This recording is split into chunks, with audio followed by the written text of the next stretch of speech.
2014 आधी गडचिरोली जिल्ह्यामध्ये फक्त 57 किलोमीटरचा राष्ट्रीय महामार्ग होता, परंतु अशोक नेते आणि स्थानिक आमदारांनी लक्ष दिलं आणि त्यांच्या आग्रहामुळे 546 किलोमीटर नॅशनल हायवे जाहीर केलं, असं केंद्रीय मंत्री नितीन गडकरी म्हणाले. आता नॅशनल हायवेची संख्या 603 किलोमीटर आहे.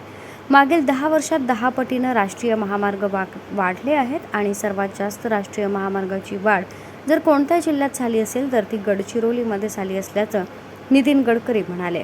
ते गडचिरोली चिमूर लोकसभेचे महायुतीचे उमेदवार अशोक नेते यांच्या प्रचारासाठी देसाईगंज इथं आयोजित सभेत बोलत होते. मला सांगताना अतिशय आनंद होतोय की 2014 मध्ये मी जेव्हा मंत्री झालो त्याच्या आधी गडचिरोली जिल्ह्यामध्ये फक्त 57 किलोमीटर राष्ट्रीय महामार्ग होता. पण अशोक नेते आणि इथल्या आमदारांच्या आग्रहाखातर मी 546 किलोमीटर नवीन NH जाहीर केले आणि आता NHची संख्या 603 किलोमीटर आहे. ही वाढ जर लक्षात घेतली तर 10 पटीने राष्ट्रीय महामार्ग वाढवलेला आहे आणि भारतामध्ये सगळ्यात जास्त या 10 वर्षात राष्ट्रीय महामार्ग 10 पटीने वाढला असेल तर त्या जिल्ह्याचं नाव गडचिरोली आहे.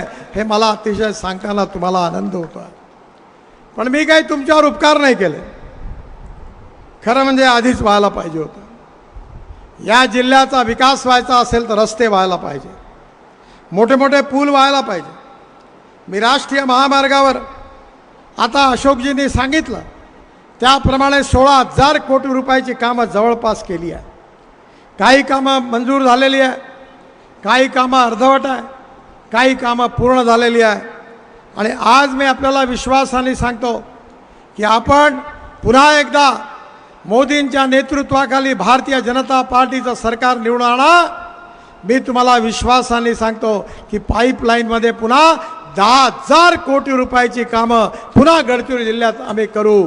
मागील 10 वर्षात गडचिरोलीमध्ये अनेक विकासाची कामं झाली. येत्या काळात अनेक महत्त्वपूर्ण कामं गडचिरोलीमध्ये करायची आहेत. माननीय पंतप्रधान नरेंद्र मोदीजींच्या नेतृत्वामध्ये गडचिरोलीच्या विकासाला गती मिळेल आणि पुन्हा एकदा कमळ फुलेल. जर गडचिरोलीमध्ये पुन्हा एकदा कमळ फुललं तर जिल्ह्याला सुजलाम सुफलाम केल्याशिवाय राहणार नाही, असा विश्वास केंद्रीय मंत्री नितीन गडकरी यांनी व्यक्त केला. गडचिरोली जिल्हा हा निसर्गसंपन्न असा जिल्हा असून इथं निसर्गाचा वरदहस्त लाभला आहे. सोबतच या जिल्ह्यामध्ये रस्ते, रेल्वे, हॉस्पिटल, विमानतळ, मोठ्या इंडस्ट्रीज इत्यादी सारख्या गोष्टींचा विकास होत आहे. त्यामुळे आगामी काळात हा जिल्हा सतत विकसित, प्रगतिशील आणि सर्वार्थानं संपन्न असा जिल्हा म्हणून नावारूपास येईल, असा विश्वासही गडकरी यांनी बोलताना व्यक्त केला. अशोक नेते यांच्या नेतृत्वात गेल्या काही वर्षात या जिल्ह्यातील रस्ते आणि रेल्वेचे प्रश्न मार्गी लागले आहेत. गडचिरोली नागपूर राष्ट्रीय महामार्ग नुकताच पूर्ण झाला आहे. 180 किलोमीटरचा हा रस्ता असून पूर्वी या मार्गाने प्रवास करताना 4 ते 4.5 तास लागत होते. मात्र अलीकडेच झालेल्या विकास कामामुळे अवघ्या 2 तासात आपण नागपूरला पोहोचू शकतो. जोपर्यंत दळणवळणाचं साधन म्हणजेच रस्ते, वीज, पाणी आणि टेलिकम्युनिकेशनची टॉवर निर्माण होणार नाही तोपर्यंत उद्योग येणार नाहीत आणि जोपर्यंत उद्योग निर्माण होणार नाही तोपर्यंत आदिवासी मुलांच्या हाताला कामं मिळणार नाहीत आणि कामं मिळाली नाही तर बेरोजगारी हटणार नाही आणि तोपर्यंत गडचिरोली जिल्ह्याचा विकास होणार नाही.